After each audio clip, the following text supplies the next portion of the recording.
Assalamualaikum warahmatullahi wabarakatuh. Perkenalkan, nama saya Danisa Melidasari, mahasiswi kampus Timik PPKIA Pratnya Paramita Malang. Di sini saya bersama Ibu Dr. Ibu Indah Dwi Mumpuni. Monggo Bu perkenalan. Baik, selamat pagi. Assalamualaikum warahmatullahi wabarakatuh. Perkenalkan, saya Ibu Indah Dwi Mumpuni. Saya di sini di kampus STMIK PPKIA Pratnya Paramita selaku wakil ketua.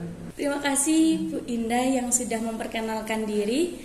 Baik, hari ini kami akan berbincang-bincang tentang Hari Para Wanita Indonesia yang hari ini memperingati Hari Kartini yang jatuh pada Kamis 21 April 2022. Baik Bu Indah, menurut Bu Indah, apakah yang diperjuangkan RA Kartini kala itu tentang emansipasi wanita berhasil? Baik.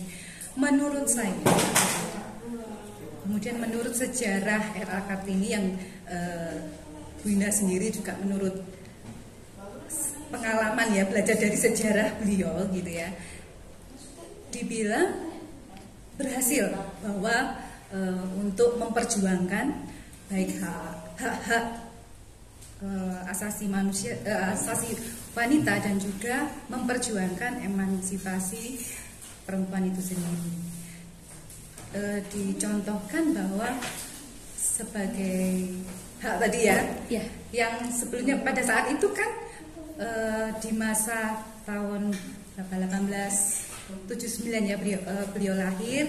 Kemudian di usia masih muda beliau sudah merintis untuk menjadi pelopor ya, untuk menjadi guru. Misalkan beliau mencoba memberikan pengajaran, baik itu melalui misalkan ada menjahit, misalkan memasak gitu ya, bagi para perempuan yang notabene dulu untuk pekerjaannya yang masih memang tergolong masih kalangan di bawah begitu ya. Tetapi dengan adanya Ibu Kartini tersebut, beliau terus bagaimana perempuan itu memiliki pendidikan yang nantinya layak begitu ya. Beliau juga memperjuangkan ini dengan mendirikan sekolah Kartini begitu ya, sekolah Kartini, bahwa dia didukung pada usia 24 tahun beliau sudah menikah, kemudian didukung oleh suami untuk mendirikan sekolah Kartini begitu ya di beberapa kota. Jadi di samping dia dan memperjuangkan hak asasi wanita dan juga emansipasi wanita. Yang pertama tadi ya, dia memiliki pendirian yang tangguh gitu ya. Kemudian yang kedua adalah optimis. Sebagai seorang wanita kita harus memiliki sifat yang optimis untuk memajukan gitu ya, memajukan emansipasi para wanita begitu. Yang ketiga adalah dia memang berwawasan luas. Berwawasan luas di sini dalam arti beliau kan memang mempelajari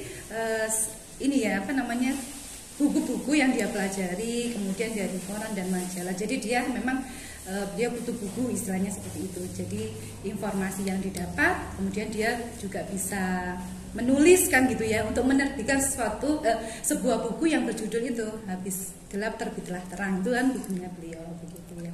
Jadi ya memang beliau pada saat itu kalau nggak salah mengajukan surat begitu ya, supaya diperjuangkan hak dari perempuan tersebut.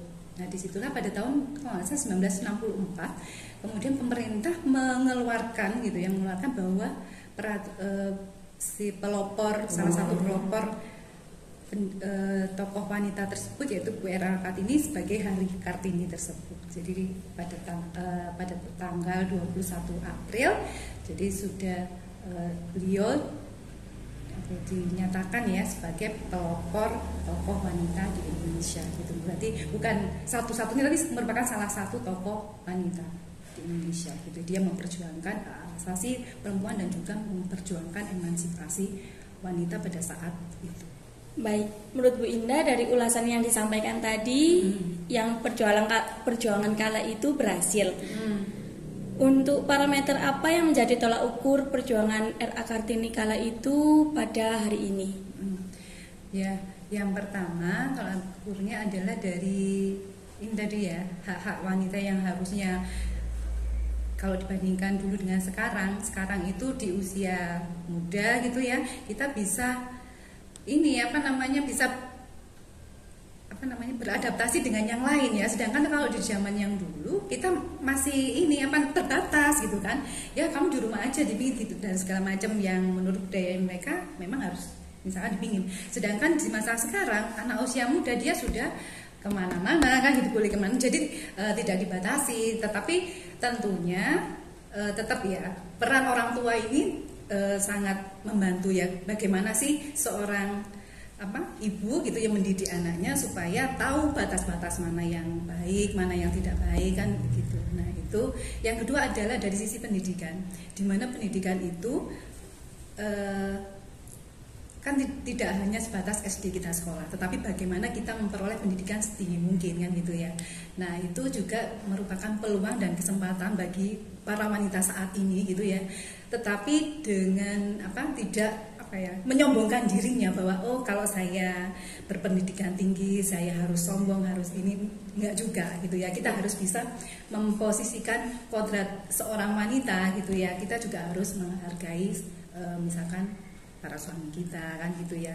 Kemudian kita bisa menghargai orang lain gitu kan ya. Nah, seperti itu yang sekarang. Jadi kita memperoleh pendidikan yang layak dan sama mestinya dengan yang lain gitu ya. Kalau dulu mungkin tidak boleh sekolah yang terlalu tinggi, udah kamu cukup aja di sini. Banyak yang putus sekolah kan bahkan seperti itu. Tapi kalau sekarang karena dengan adanya perkembangan zaman kan kita harus mengikuti terus gitu kan.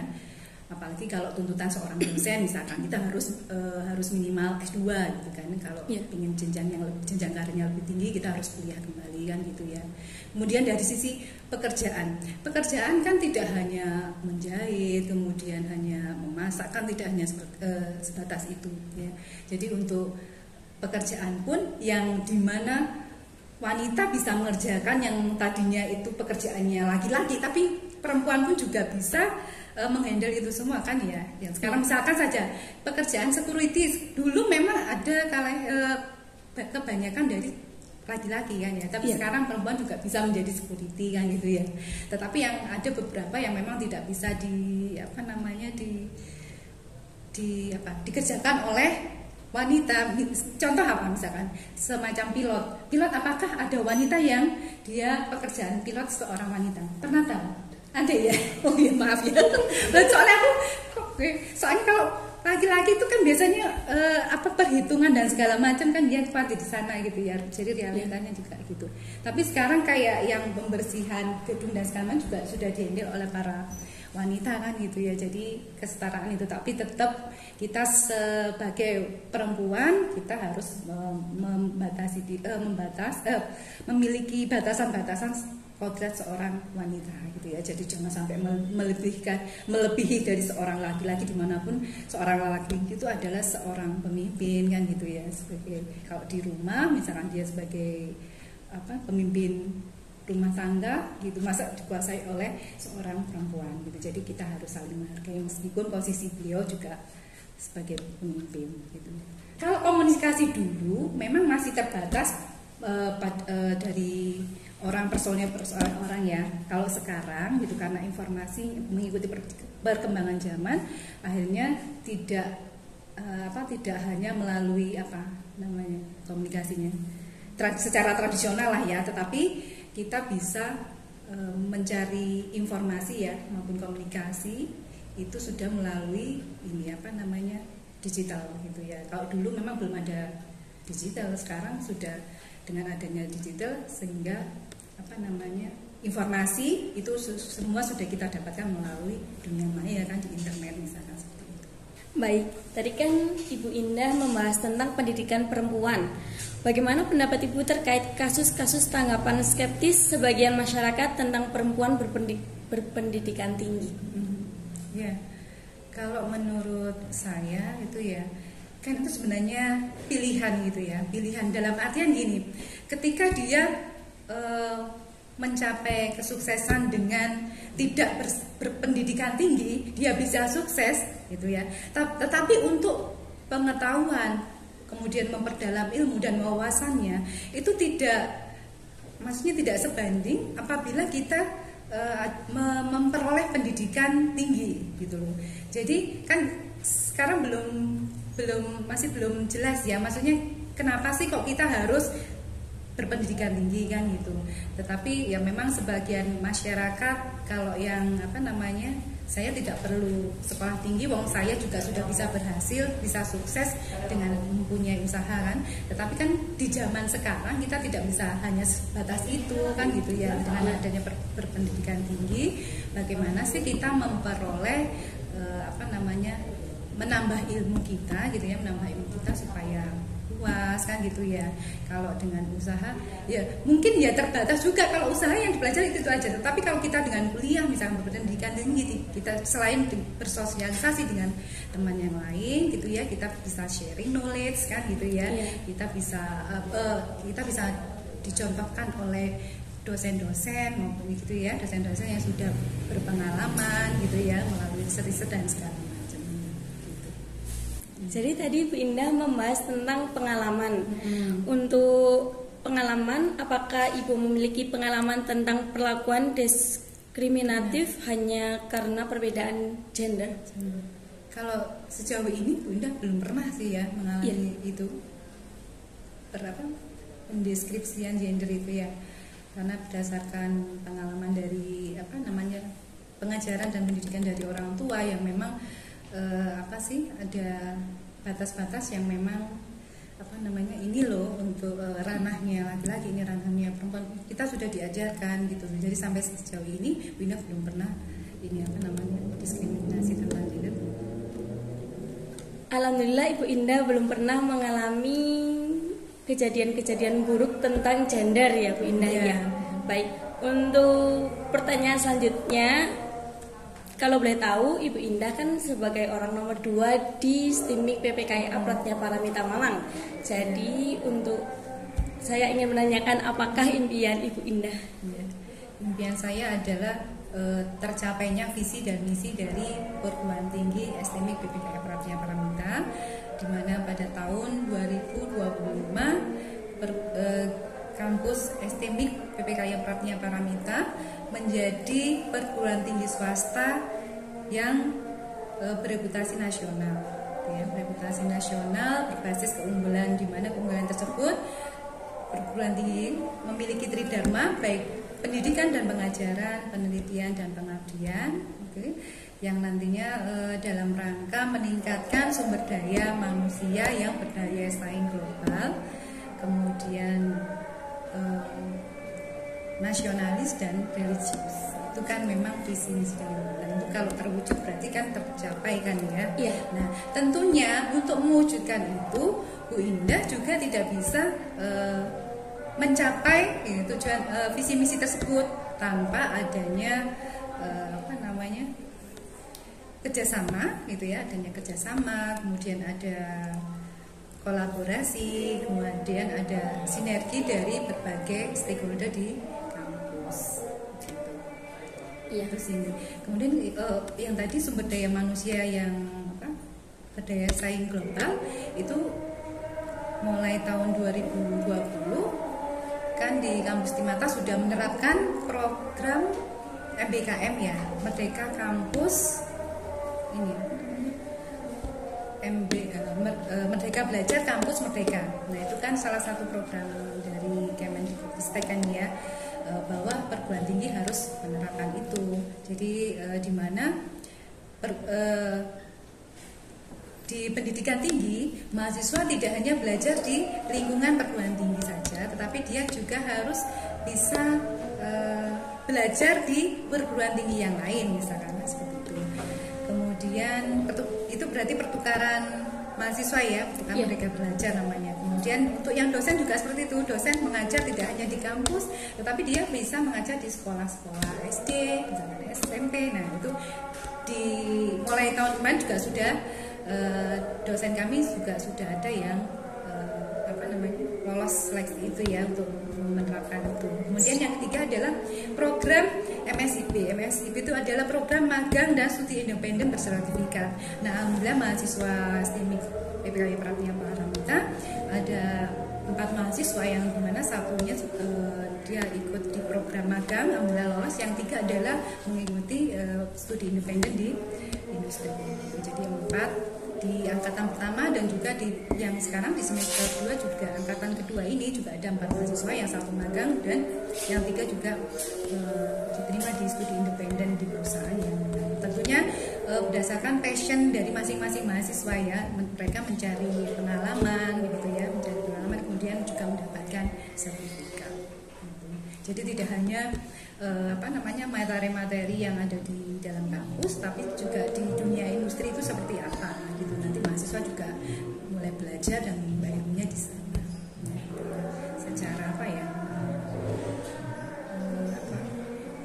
out of the box gitu ya bilangnya ya, karena kita di dalam, kemudian dia di luar, dia bisa bereksplor gitu ya sesuai dengan kemampuan masing-masing mahasiswa. Ya. Baik, semoga impian Ibu Indah dapat terwujud atau tercapai. Baik, untuk pertanyaan terakhir Bu Indah, apa pesan Ibu untuk perempuan Indonesia yang sedang memperingati Hari Kartini pada saat ini? Pesan saya bagi perempuan Indonesia gitu ya, yang pertama adalah jadilah pribadian yang mandiri, kemudian selalu menghargai dan mendengarkan pendapat orang lain agar kita juga bisa didengarkan atau dihargai oleh orang lain juga gitu ya.